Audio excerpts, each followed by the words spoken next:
started? Tim, you want to start? Yeah. Okay. All right, I'd like to call the meeting to order at 7:31 p.m. First time on the agenda this evening is a continued show clause hearing for 11 Jeremy Garden Lane. Terry, have you had a chance to go out there and take a look? I have. Yeah. And I think they've done a nice job, and there's still a berm between the landscape area next to the house and the pond. Mm-hmm. There is he's planted blueberry bushes in between that berm and the pond, and the pond is in a natural state. Mm-hmm. So I think it's well established, the lawn area, and I don't see any difficulties at this address at all. Okay, all right. So it makes sense, basically, do not need to continue it further, the hearing, then, at this point. I do not think so, and Okay. and I think that we've had very good cooperation from the property owner, and success all the way around. Mm-hmm. Okay. So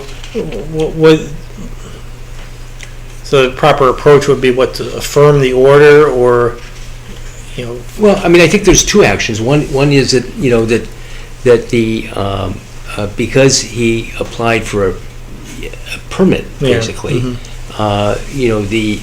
the order should be probably dismissed. Okay. Mm-hmm. And then we should, upon my recommendation, I would encourage you to make a finding that he's complied with his terms of his permit. Okay. Mm-hmm. All right, do we have a motion to that effect, then? So moved. David moved, Dave Bixler moved. We have a second? I'll second. Dave Sprenzini, second. He beat him by a second. Any other discussion? Josh first. Oh, yeah, that's right. Josh should be seated for Barry. All in favor? Aye. Opposed? Abstentions? Okay, so therefore we've removed the cease and desist, and we've affirmed the application that remedied the issue. All right, moving on. Next time on the agenda, we're now under new business. 26 Laurel Road, application for residential addition. Is anyone here on that application tonight, or? Okay. If you want to come on up just for a second, it should be fairly quick. Just sign in on the sign-in sheet and have a seat.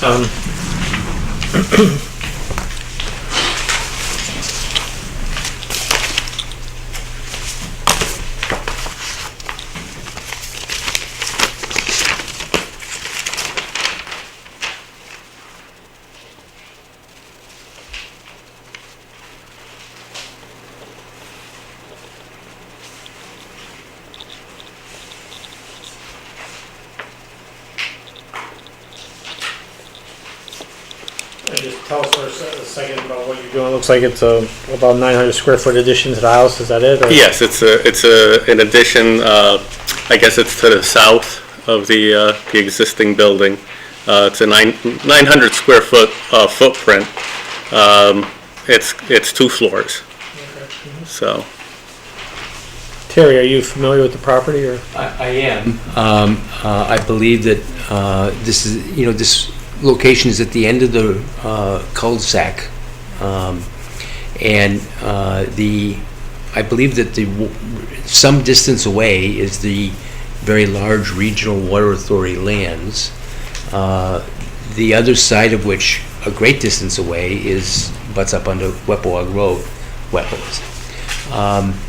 This, however, I believe to be in upland soils. I believe that this sort of work is only a risk to wetlands if we don't handle the excavation materials appropriately, such as providing silt fencing as we do, maintaining that silt fencing, and of course not disposing of any spoils in any wetland area.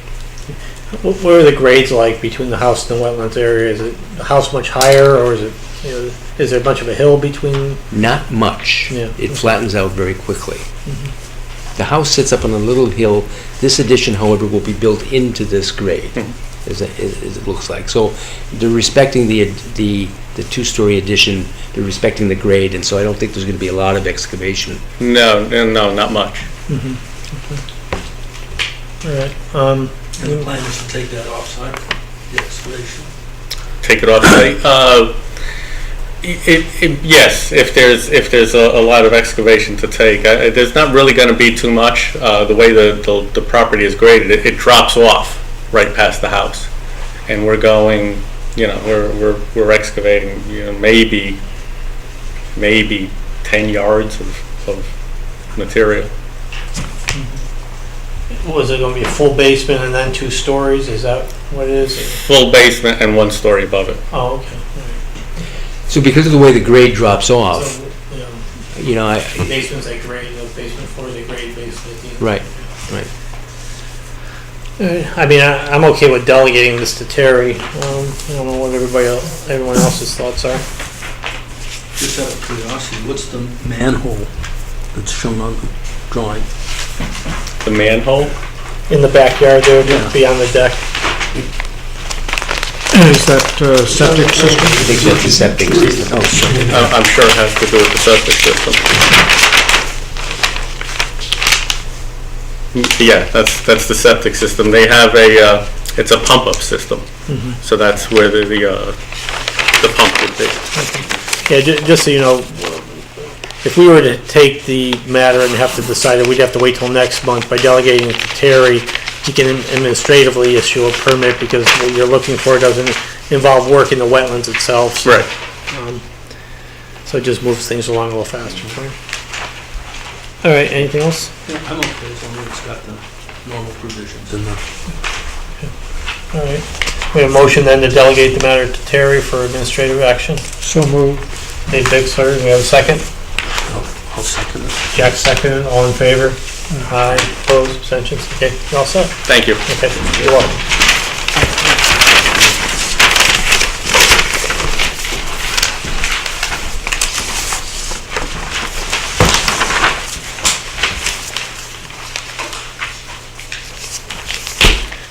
Okay, next time on the agenda, 201 Ansonia Road, Jeff and Jen Ramos, application for construction of a 26 by 40 3-car garage. Anyone here on that matter tonight?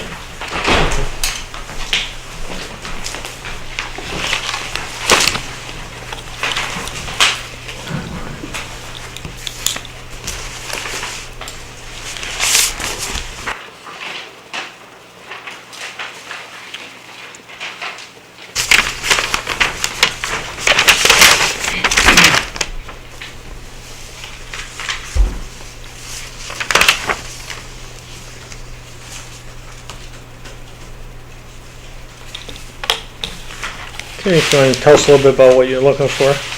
My name is Frank Vinicius. I'm representing Jeff and Jen Ramos. My clients would like to build a 3-car detached garage against a root cellar that's been there for quite some time. Just a 1-story structure with a steep roof, a cupola on top, and they like to build it because they took down their last garage a few years ago when they added onto their house. So it looks like it's a fair distance from the wetlands here, right? Yeah, it's almost 100 feet Yeah, away, little corner You of just it clip the corner of the 100 feet. goes into it. And the property doesn't have the topographical lines on it, but it doesn't really slope down too fast. We have sediment control on there, and it's fairly level right about where it is. A little bit farther away, it starts to slope downward, so with the sediment control, should be fairly easy to keep it stable. Right. Yeah, I mean, this is, de minimis, it's barely even caught the 100-foot line, so. Anybody have any questions? I'd be comfortable delegating. Yeah, I mean, inclinations delegated to Terry. Jack, do you have anything? No. The driveway into the garage will be off the existing driveway? Just Yes, Swing it back. yeah, they'll just swing it over to there. Terry, do you have anything to add to this? Interestingly enough, I happened to be there on another this address at another matter inside the house today, and I guess you would put stakes out to see this thing, and, you know, this thing is in the middle of what we like to describe as a previously disturbed area. And it's certainly flat where it is, and it's that little 2-foot by 2-foot triangle of that Yeah. garage that only puts it in front of this agency at all. Yeah, okay. All right, it's appropriate for delegation. Do we have a motion to delegate it to Terry? So moved.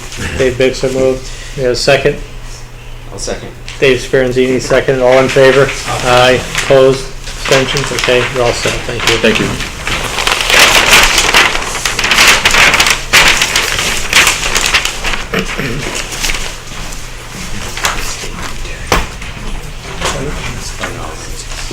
I believe you are. I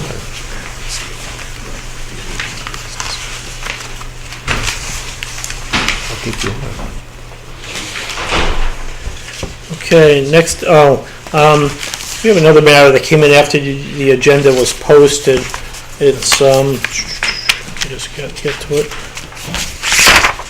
Just want to find it. It's, Massaro, 41 Ford Road, Massaro Farm. Submitted an application dealing with an irrigation system that they want to put into the farm. We'll need a motion to add it to the agenda. So moved. Dave Bixler moved. We have a second. Jack seconded. All in favor? Aye. Opposed? Abstentions? Okay. So let's add to the agenda. Is anyone here this evening? Why don't you come on and sign I in? would just have to say I have to recuse myself. I'm on the board of directors, Massaro Okay. Farm. All right. So. Okay. Yeah, please have a seat and just sign in, and then you could tell us a little bit about what you want to do. Oh, and there's also a request. What we typically have done in the past on Massaro Farm is waive the application fee. So if people are so inclined to do that, we need a motion to. So moved. Dave Bixler moved. Do we have a second? Jack seconded. All in favor? Aye. Aye. Okay. Opposed? Abstentions? Okay. So the application fee is waived. Why don't you come on? My name is Steve Munno. I'm the farm manager at Massaro Community Farm, and I live at the property there at 41 Ford Road here in Woodbridge.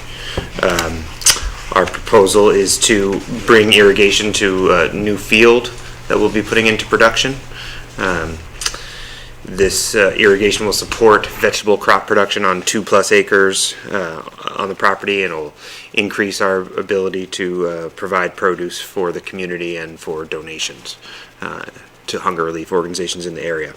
The project is funded by 2 grants, one from the State Department of Agriculture, another from the Natural Resource Conservation Service. And the reason I'm here for that is because a portion of the pipeline, of the irrigation pipeline, will be buried and needs to cross a vernal stream. So the stream is really only active in the spring when it's wet. It's currently dry, and it's typically dry from sometime in June on to the end of the year until winter hits, and it'll be wet in the spring. So it's a small area that it would cross. It's a 2-inch buried line that we would be putting in. We propose to do it on a dry day, open and close on the same day. There will be no alteration to the water course. We take measures to make sure that we don't cause any erosion. We've been active in preventing erosion on the property. So. One question. Okay. How deeply will the pipe be buried? The pipe does get flushed out each year. We don't keep water in it year round, so it's not below frost line. The depth, that's a good question that I don't have the exact answer to. We've worked with the contractor putting in our irrigation pipelines in the past. So in terms of going under the stream here, I'm not sure what the appropriate depth is, and if there's any advice regarding that, I'd be happy to receive that advice. But it ought to be deep enough so yes. that machinery doesn't accidentally damage it, whatever that means. Indeed, yes. And we would take the additional measure of putting the pipe in a special sleeve so that if it ever needed to be worked on in the future, we wouldn't have to open it up again. Oh. Okay. When were you looking to do this? Well, I think there's 2 possible time periods. One would be in the near future, pending approval, while it's dry. Otherwise, it would probably wait till early summer 2016. So because it's dry now, there's an opportunity to do it. But once there's more precipitation this late fall and winter, I would say that would not be an appropriate time to do it. So. Yeah, the only thing from our standpoint is that we wouldn't be able to act on this until our December meeting. But permit's good for 5 years, so, you have plenty of time after that, so. Right. I would certainly look to Terry and our contractor, pending approval, to make sure it was appropriate. And if not appropriate, there's really no rush. I mean, we'd like this field to be in production in 2016, but if the irrigation doesn't happen until June or July 2016, that'll still allow for a fall planting. So, we want to make sure that we do it at the appropriate time. So, Is it possible to save the 2016 field production by just running a plastic pipe over the top of this vernal stream? Because you don't have a flow of water all the time, right? Right. So if you're not able to bury it, you could still pipe it. There could be a temporary above. Yes, I think that would be possible. I mean, I'm presuming you're using like an agricultural hose type. So Okay. I think that, temporary measures could save the, we want you to have your irrigation. Well, plus we have our meeting's December 16th, so it's not too late, and depending on, depends on winter, yeah, that's for sure. Like I said, if we're able to do it this fall, winter, great. If we have to wait till early summer, we can take alternative measures until it's proper to get in there. Yeah, do you have any concerns with any of this, or I haven't been out there lately, so? It's pretty routine for, modern agriculture today. Yeah. Anybody else have any questions? No, okay. No, because it's in the wetlands, so, yeah. All right, we'll deal with it next month. You probably don't even have to come back next month unless somebody in the meantime has some questions for you, so we'll probably just decide it next month, but don't need to drag you out in the evening, so, okay. Sort of a related question. Yes. Why not just drill the well on the other side of the stream? There may be more impact if we were to do that, but the main reason, I guess, is the well where we're planning to drill it will allow access to all the spots on the farm that need water. Okay. Whereas otherwise we'd be going uphill. Got it. Yeah. The other answer to that, by the way, is that water pipe is less expensive than copper wire to run the well. That's true, quite a bit less. All right, okay, we'll deal with it next month. Thank you. Thank you. Okay, moving on to old business. David Bryce, 32 Cowpath Lane. Mr. Garcia.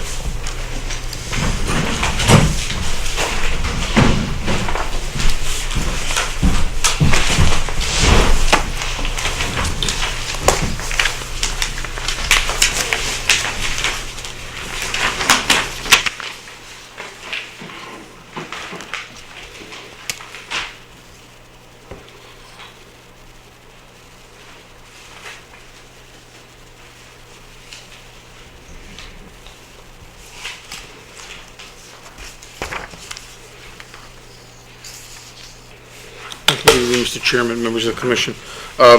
We're here to finalize the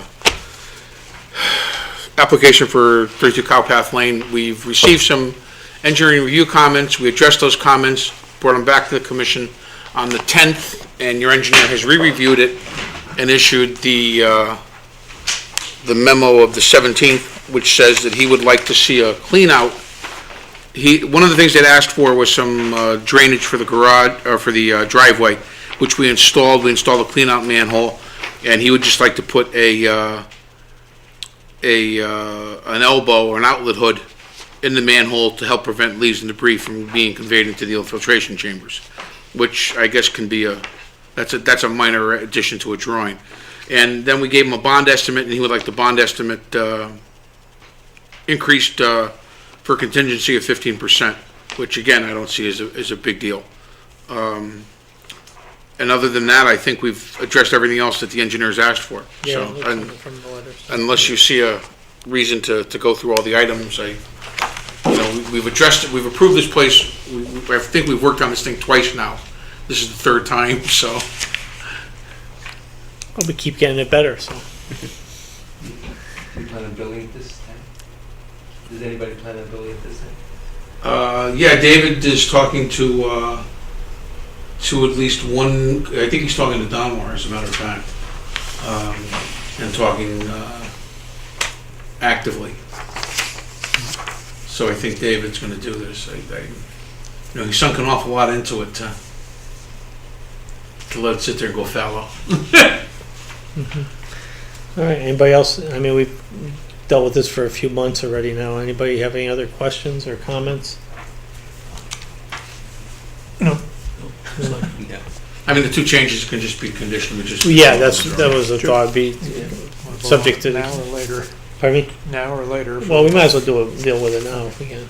Jack, do you have anything, or Josh? No. Anything? Okay. You're okay with David? everything, No. sir? Okay.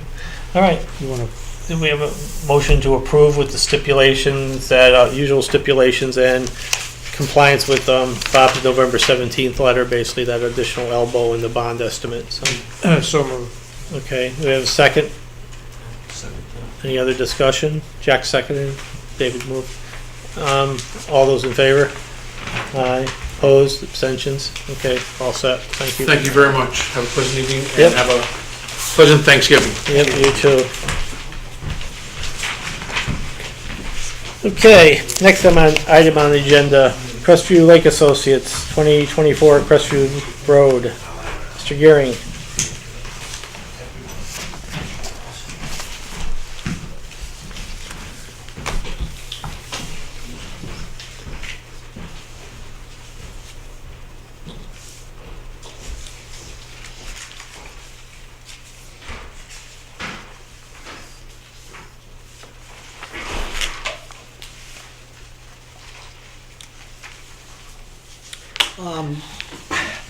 We've had some contractors out to look at our situation, and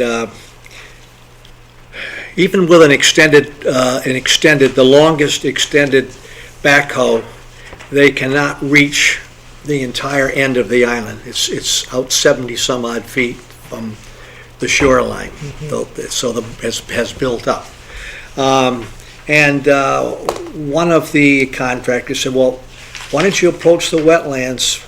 See, we can get a machine out on there when it's frozen, when the ground is frozen, and we can pick up that 10 feet and leave it right on top of the island. He said it's not going to go anyplace because it'll freeze just as quick as we put it there.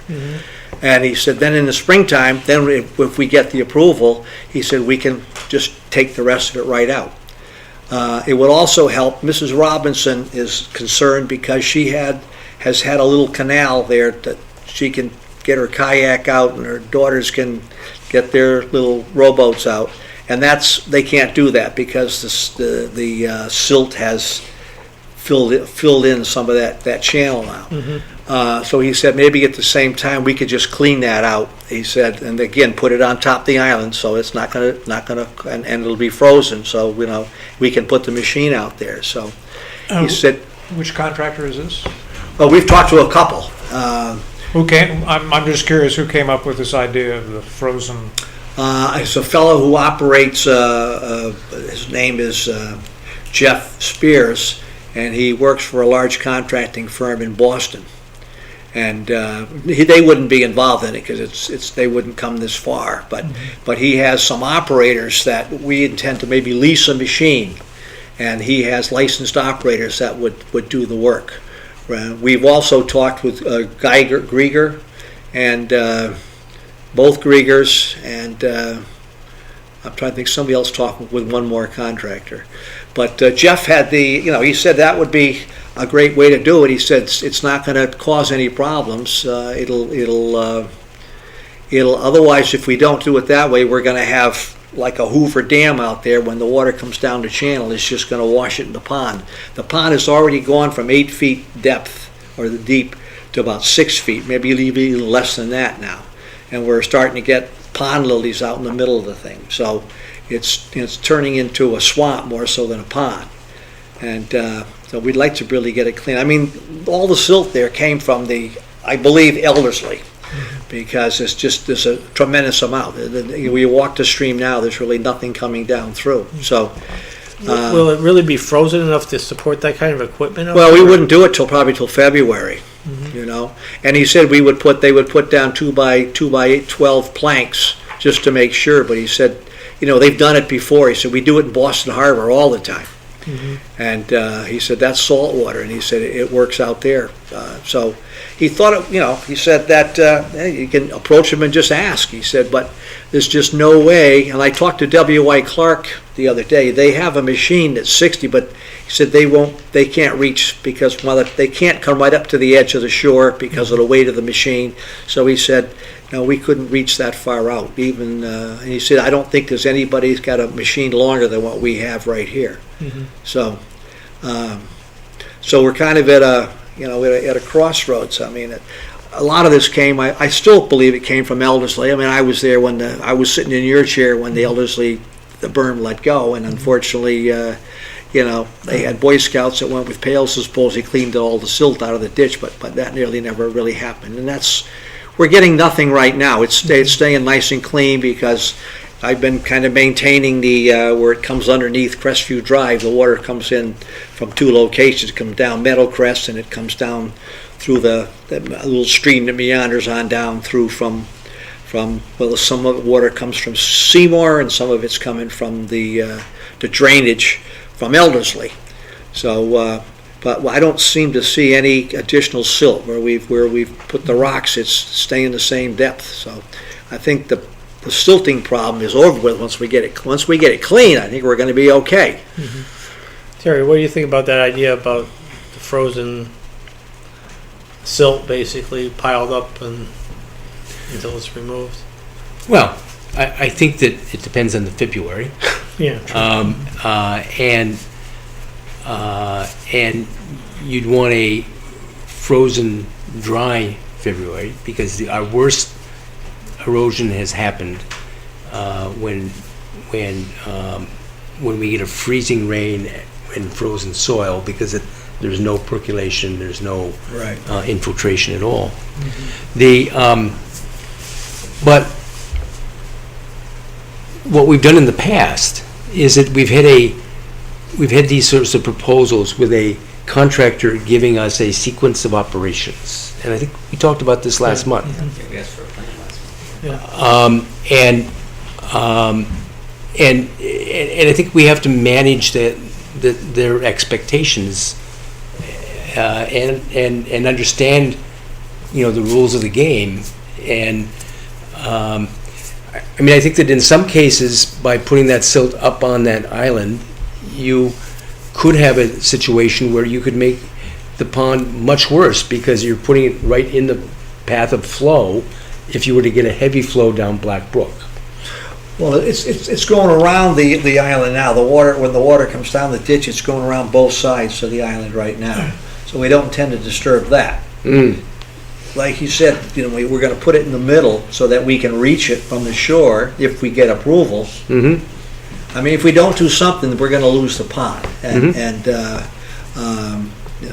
we're going to do something. So we've talked about bringing in a pump and just dredging, but that turns over a tremendous amount of water. In other words, we would do it with a pump and just pump silt and water, but we really have no place to put all that. I mean, that would be a mess.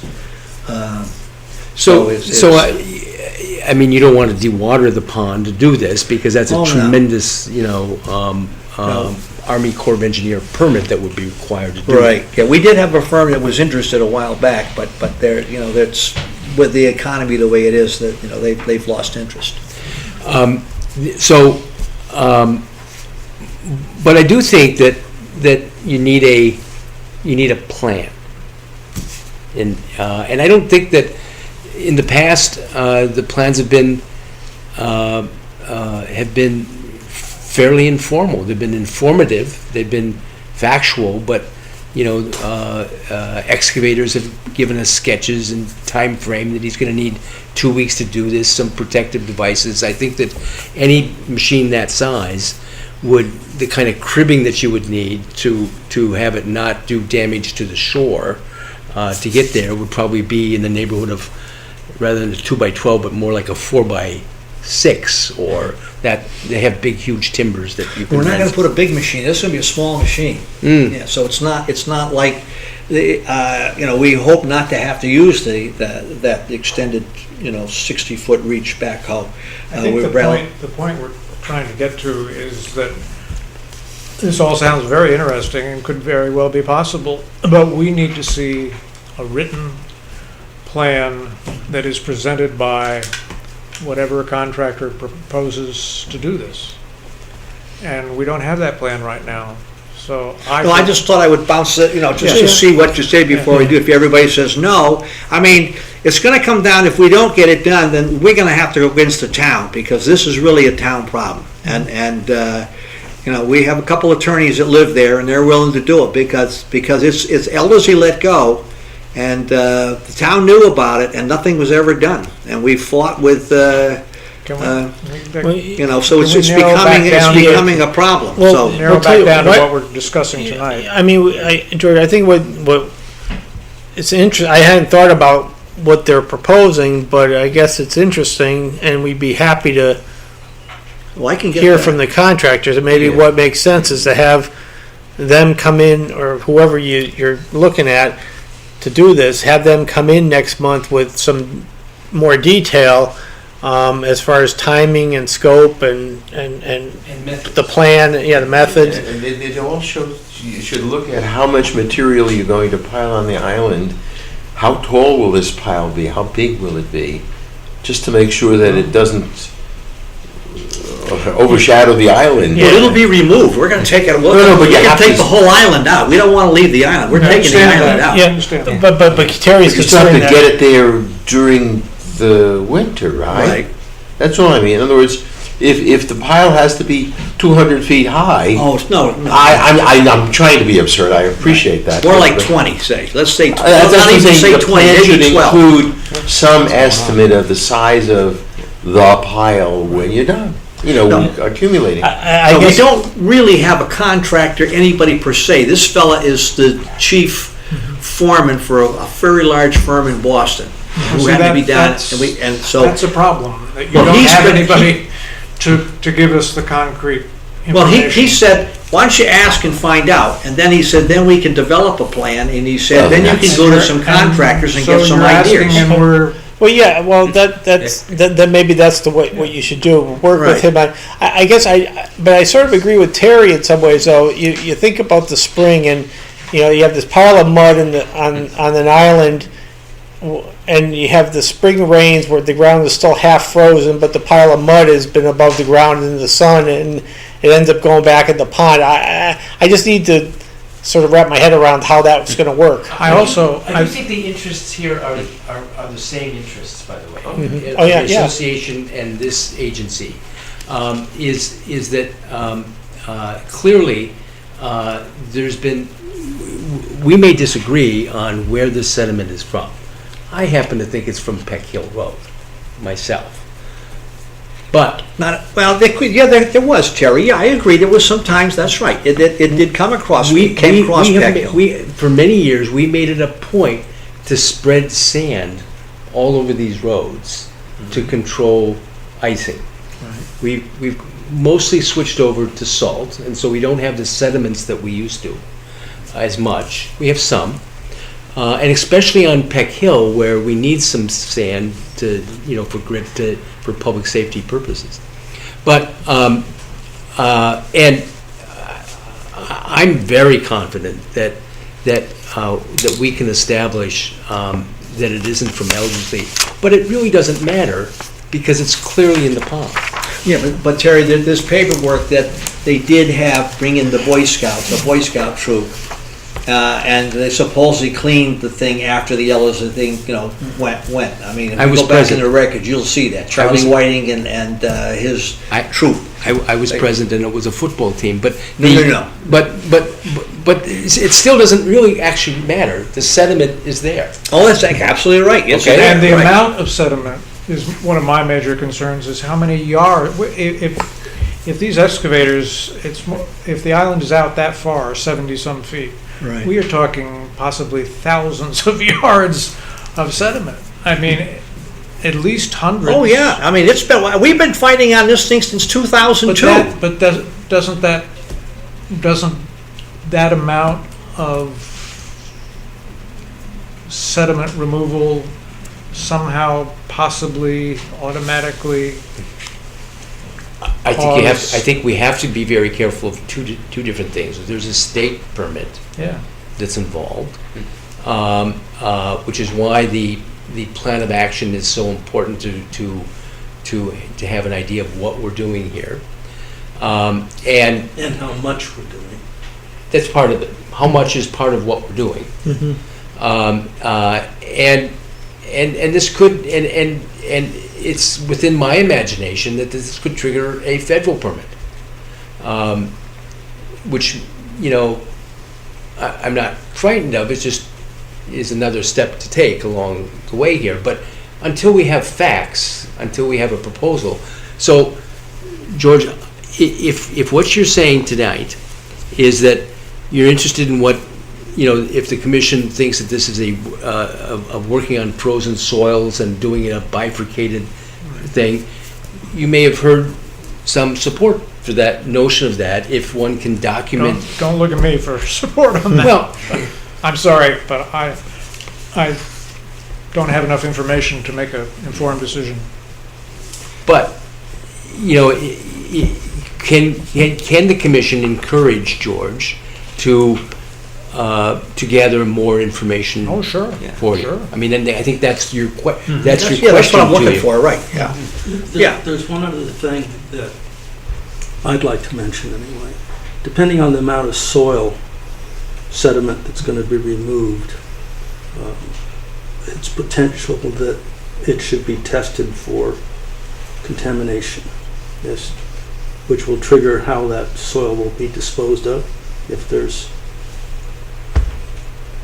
things that shouldn't be in There's no there. real contamination. I mean, There- when people swim in the pond, it's, It can all be settled into the soil and not in the water. But once you disturb that soil, re-aerating all of that material can cause the release of potentially whatever is in there, if there is anything in there. we were intending to put the soil eventually, once we got And pulled even, back the and island, we're even gonna put it more of a along the reason bank, to right have where it the, tested. what's that? Even more of a reason to have it tested potentially. Because now you're contaminating the wetlands if there's something in there. You know, that's becoming a little bit expensive. And we're homeowners, we pay taxes on that Well, property. if you think and the that- town has caused the if this- problem. We if this didn't cause it, the triggers- town did. If this triggers, you know, state involvement or federal involvement and all that, I mean, Well, Roman, I thought you were going to approach Roman because Roman's been involved in this. I'm not sure you're hearing all the, Well, no, the state and federal permits they're talking about are way beyond Roman. You know, he's Okay. just a consultant for the Soil and Conservation Yeah. District. You know, if you require a DEP permit or Army Corps, you know, it's a much more complicated process. But I think we sort of need to, again, to just take this one step at a time.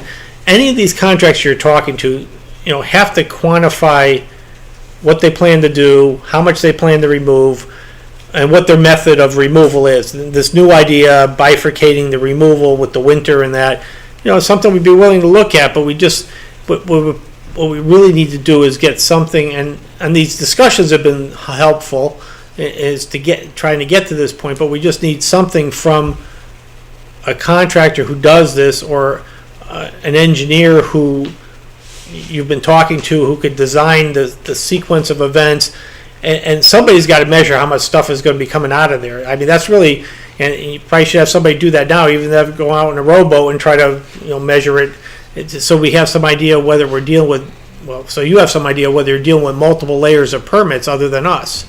So I mean, there's these people who do this for a living know more than we do even about it, and we learn from them as they come in, but they've got to come in at some point in time with more specifics, and we'll be willing, we're willing to listen to this new idea.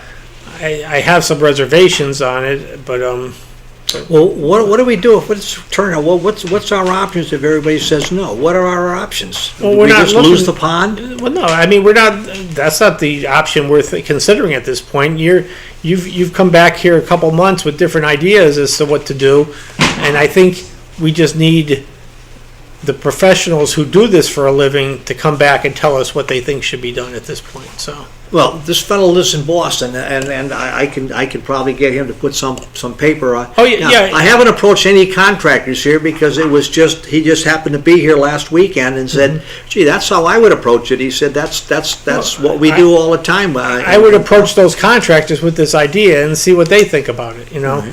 But And also ask them to give you an estimate on how many total yards of material they think will eventually need to be removed so that we'll all be happy with the outcome. Well, we'd like to make the pond back like it used to be. That Well, would be then thousands there of are yards. ways to figure out exactly how many yards, given the square footage and all of that, and how deep the pond is. There are ways to estimate all that. And the channels to it and all that dredging, they can figure out. Because Now, the channel to it, I mean, that's right up to, right now, it's almost even with the top of the bank right now. The water is almost kind of overflowing in a couple of places right now. So I don't know I don't know how long this is going to take. I mean, I'll get that some plans from this fella. He'll explain exactly what I'm trying to say, and then once I get that, then I can approach some contractors like Griegers and the type of people, Mason, maybe a couple others, Great. and get some kind of an idea. Yeah. Good. And then, but we'd like to be able to, at least pull back some of that when it's nice and cold and frozen this year, because otherwise we're not going to be able to do that. And then when the channel is nice and clear and the water flows down like it normally has, that'll push all that in the pond. Like I said, we've already lost maybe 2 or 3 feet in the pond already, and It's an ingenious idea, but I would love to hear from some of the local contractors who will be doing the work, should we agree to do it, what they think about it and what they think the pros and cons would be. So that's another thing that And I guess just my maybe naive reaction is, if you're going out there to remove the stuff that's furthest out, why not just bring it all the way back rather than leave it in the pond for the winter? But I mean, that's... well, this way it wouldn't, if we bring it all the way back, just a question of space. And with the cold weather, he just wanted to bring it back so it would dry out over the winter time. He said it will dry out. It'll be nice and dry once you get it above the water. And he said then it's a lot easier to work with in the springtime or summertime. He said it's dry. You're not going to be looking at the bottom part of the island where it's underwater now will be wet, but the top part will be nice and dry. So Well, if you can talk, have this guy from Boston meet with you with I'll these get contractors and get some, more firm direction on this, we'll, be happy to listen to what they have to say. Just procedurally here, I mean, we're at the limit of our decision period here. So my thought is that if you want to withdraw this application, once you know for sure what you're going to do, how you're going to do it, how much you're going to do, and where it's going to go, then you just come back in with, the people who can give us that information, and then we can, restart this process. So, does that require a new application then? yeah, but I mean, we probably can waive the fee on that. We'll see.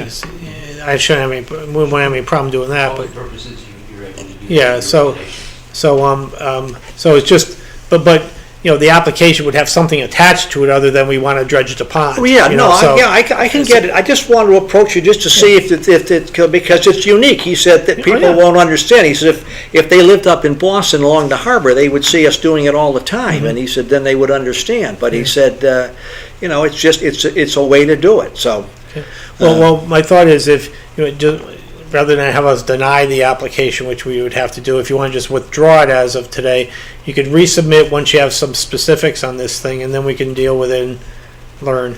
So, okay, that sounds good. Okay. All right. So let's Thank treat you. the application withdrawn then at this point, and you'll All right, refile. yeah. Okay. All right, George. Thank you. Thank you. Okay. Yep. Okay. Next item on the agenda.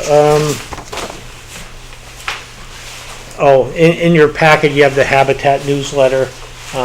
which had some interesting reading in it, so when you have some time, you could take a look at that.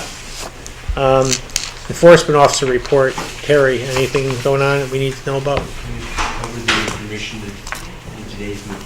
So I Okay. don't have any other information. Okay, good. All right, we'll skip goals and direction, because I didn't do anything on that last month. Sorry about that. No site visits, so that's good. We have don't have anything to do on the 12th. Minutes. In your packet, there were the minutes for October 21st meeting. Anybody have any comments on them? No, I would move to approve. Oh, yeah, I just have one thing on, and it was just a leftover typo on page 3. On the prior application, just in the heading there, said a 4-bedroom house, then in parentheses, no house. So I don't know, just a weird, like, something that got left over, I think, in the word processing. Other than that, though, I didn't have anything, so we have a motion to approve with those changes. So moved. David Bixler moved, we have a second. Yeah.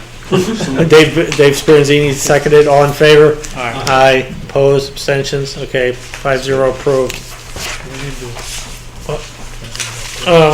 Yeah, Terry, do we need to do anything on this Bethany thing, or did Chris just give us to us for our information? Just notice. Okay, and it's just the driveway at this point, from what she said anyway. Correct. So, yeah, okay.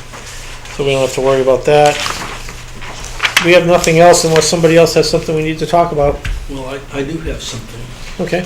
It was a result of the Cacuit conference, and a topic from the legal department there. I think it might have been our set of regulations that was. Oh, I used as read the that example. about the Janet Brooks comment about the fact that we had appendices. Yes. Yes. Okay. And so we do need to revise Yeah. what's in the appendix.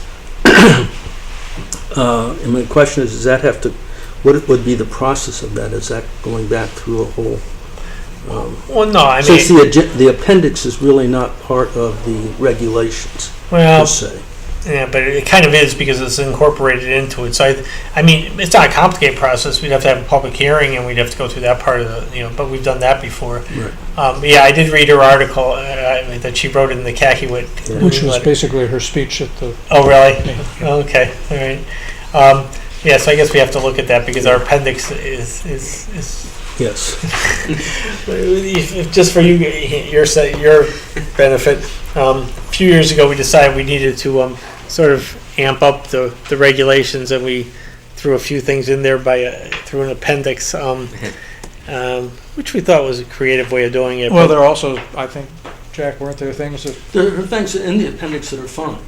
but aren't there also certain things that the state had suggested? Yeah, the state regulations are really more of a framework. Yeah. And so we have things from the state in there where we have things in the regulations, and, they're slightly different and different interpretations. And apparently the courts have. And could even be in conflict. Right. So she doesn't recommend that we recite in our appendix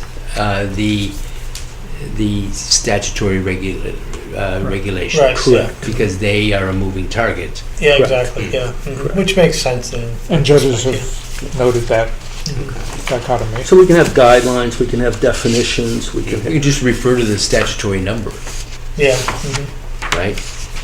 unless that changes. Yeah. Well, potentially okay. do that. But yeah, no.